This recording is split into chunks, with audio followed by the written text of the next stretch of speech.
พี่น้องกินได้บ่นั่นฉันก็บ่ฮู้ว่ามันกินได้บ่ได้เฮ้ยพี่น้องเราสุกเทสุกว่ามากขี้โหดวะนี่นะฉันบ่ฮู้ได้นี่มักขี้โหดเลยว่ามากอย่างวะหั่น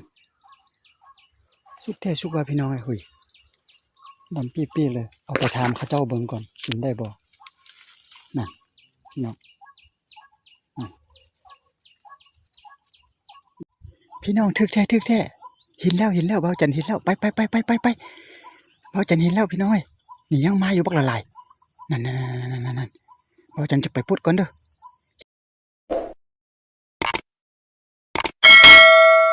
ครับทักทายสบายดีตอนเช้าพี่น้องที่เข้ามาติดตามรับเบิ่งรับชมเบาจันออกหมายตัวนกวักคือเก่าเด้อหมายนี่นกกระตุงหลายแต่เบาจันมาตัว3เทื่อละบ่ถึกพี่น้องเดี๋ยวนี้มาเนาะเสียงนกกระตุงหายซิดเลยบ่ได้ยินบางเทื่อเขาน่าจะเอาไปกินละมันนั้นแต่เดี๋ยวนี้เบาจันตัวนกวักไว้นกวักมีหลายพี่น้องนี่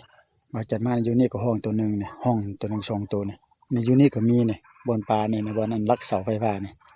นั่นเบาจันตัวอยู่หั่นนะตัวอยู่จดแจ้นแต่เบาจันเบิ่งคือว่ามีน่ะจักมันถึกบ่ถึกบ่คือว่าติ้นขยึกสีขาวๆไว้แม่นบ่หรือบ่แม่นก็บ่ฮู้แหละพี่น้องเบาจันโตอยู่หั่นนะคือว่ามีสีขาวๆเฮาบ่ได้มีกระดิ่งเนาะคือลักษณะมันติ้นอยู่นี่เบิ่งเด้อพี่น้องนี่เครื่องเสียงเบาจันหายแล้ว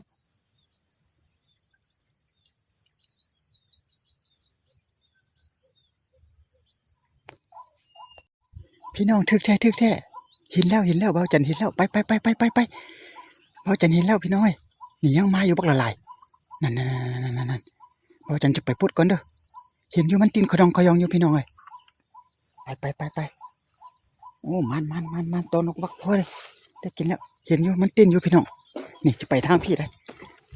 ลุยพี่น้องมันถึกแล้วนะเข้าไว้ขนาดตัวอยู่ปลาเข้าพี่น้องเลยเห็นมันเต้นอยู่ละพี่น้องย้อนมันบ่มีเส้นทาง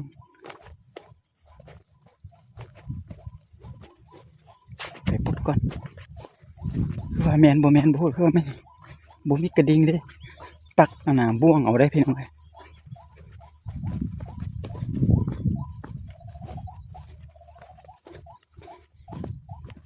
ปักอยู่แจนเด้นกยังห้องอยู่ซุ่มไม้อัน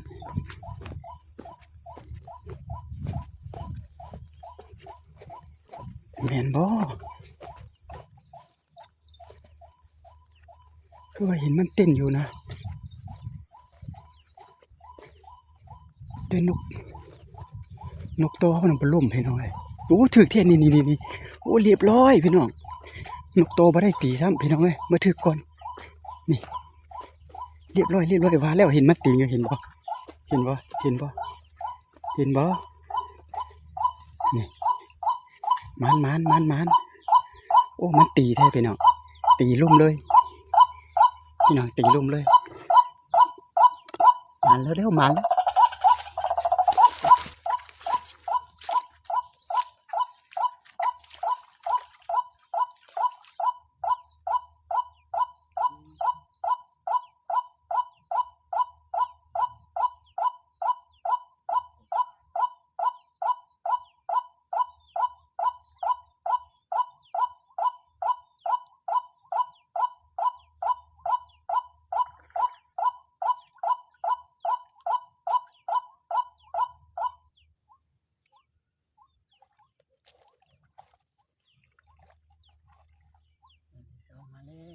เต่านกวักในนาเขาขออนุญาตแปลงคืนกันเด้อพี่น้องจะโตอีกบาทนึงพี่น้องเอ้ยโตอีกบาทนึงก่อนนี่นกอยู่นี่ยังมีหลายๆนี่เป็นนะเข้าปักไวๆพี่น้องเอ้ยพี่เต้เบาจันยางไปฮอดเรือนกินถึกแล้ว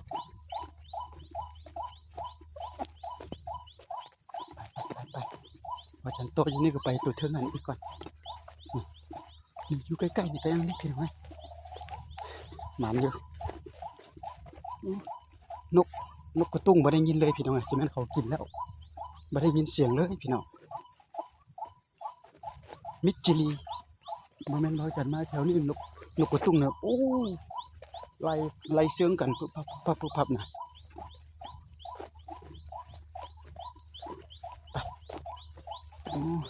เมื่อวานก็ได้เต็มหนึ่งมื้อนี้ได้เต็มหนึ่งมื้อละตัวก็เอาพี่น้องไงมาแต่น่าจะขึ้นไปโตย้อนอีกนิดนึงมีหลายอยู่แถวนี้มันพออยู่ในฟาร์มหมูนี่มันมีนกอันน่ะกระตุ้งมีนกไก่นาโอ้อยู่ในนี่หมดพี่น้องมีหลากตัว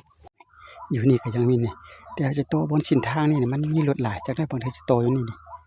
โตอยู่วันนี้กันตัวนึงนี่นกก็ยังอยู่ในวันนี้มีหลาย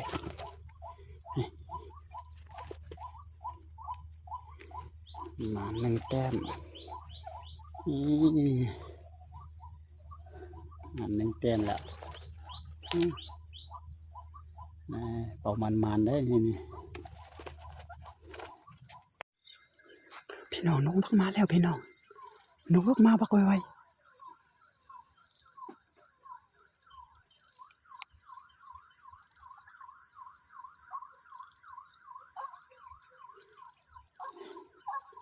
พี่น้องเราจะเห็นแล้วมันบินมาแล้ว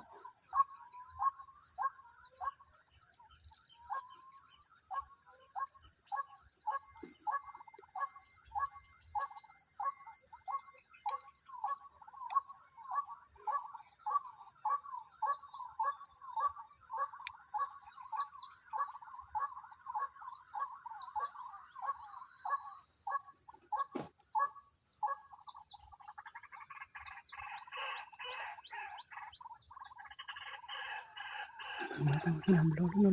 เห็นไหมนกวักมาแล้วแต่ว่ายังบ่เข้าใกล้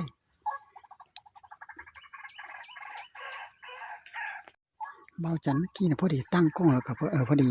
เปิดเครื่องเสียงแล้วก็นกกันก็บินมาแล้วนะแต่มีคนอยู่นี่มีคนอยู่ใกล้ๆอยู่บนต้นสำซานี่นะมีผู้เฒ่าอันมาตัวนกบ่ใช่ไหมตัวนึงบินไปทั้งบนตัวนึงบินเข้ามาอยู่หันแล้วก็เข้ามาในห้องเกี่ยวกันอยู่นี่พี่น้องอยู่ต้นนี้นะแต่ว่ามันบ่ออกมาแล้วพี่น้องมันจะแม่นมาเห็นคนนะบางเถอะจะแม่นเห็นคนนี่ยังหุ่นเขาก็ยังตั้งอยู่นี่เมื่อกี้คิดว่าเข้ามาจะตีเลยแล้วใช่ไหมเนี่ยยางไก่มือเลยพี่น้องมันเบิ่งหน่อยเดียวแล้วก็ยางไก่เลยนี่คุณน้องเห็นบอลนี่ดำไว้พี่น้องนี่ฟังเสียงนกไหมนกปลาได้อันนี้ในห้องเกี่ยวกันพี่น้องมันจะบ่เข้าแล้วนี่ฟังไหมเสียงนกปลาน่ะ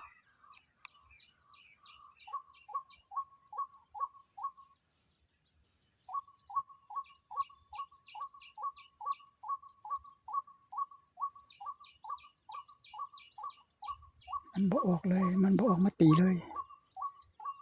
คันเล่นมาตีซะนี่เรียบร้อยพี่น้องแต่มันอยากเปลี่ยนหน่อยนึงปกติมันก็เข้ามานะพี่น้องนอกจากก็ว่าจะตั้งกล้องไว้ก็แต่ว่ามันแดดร้อนกล้องมันตั้งบ่ได้ไว้มันดับเอง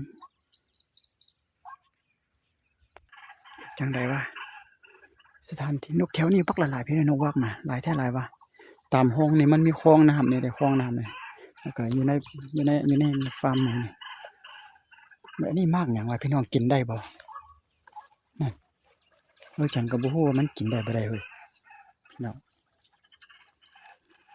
เราสุกเทสุกว่ามากขี้โหดวะนี่ฉันบ่ฮู้เลยนี่มากขี้โหดเลยว่ามากอย่างวะสุกเทสุกว่าพี่น้องเฮ้ยดำปี้ๆเลยเอาไปทำข้าเจ้าเบิ่งก่อนกินได้บ่นั่นพี่น้องโอ้มากอย่างหูเลยเอาไป3 ผู้พี่น้องเอาไป3 อันเต้บ่จันบ่กินเด้อบ่กล้ากินเธอได้พี่น้องถามข้าเจ้าก่อนว่ามากอย่างก่อนนี่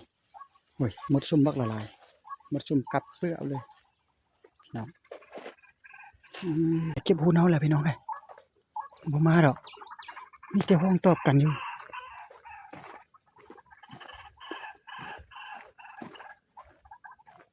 มันบ่มาตีเว้ย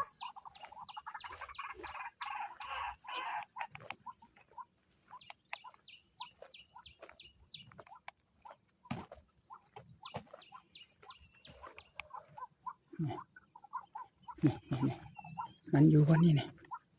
มันบ่ออกมาตีนะนี่นี่เบิ่งเลยเห็นนี่เห็นเฮาแล้วก็ไปหมดนี่มันบ่ออกมาตีพี่น้อยนี่ตัวนึงอันนี้มันกายมื้อนี่แหละช่วง3ตัวน่ะแต่มันบ่ลงน่ะตัวนึงมันบินมาแล้วกายมานี่แหละพี่น้องกายมื้อนี่เอ้าขออนุญาตเก็บก่อนพี่น้องก็คลิปนี้ก็เบาจังก็เก็บขึ้นแล้วก็ที่ว่าจะกลับเลยเนาะมันนี่ก็มา1 แต้มแล้วพี่น้องนกก็ยังอยู่นี่อยู่ต้นไม้นี่นะเห็นบ่นี่จุ่มกันอยู่นี่แล้วมาหลายบินออกมาอยู่ปะเท่าอันนี้มันดินี่ได้ยินบ่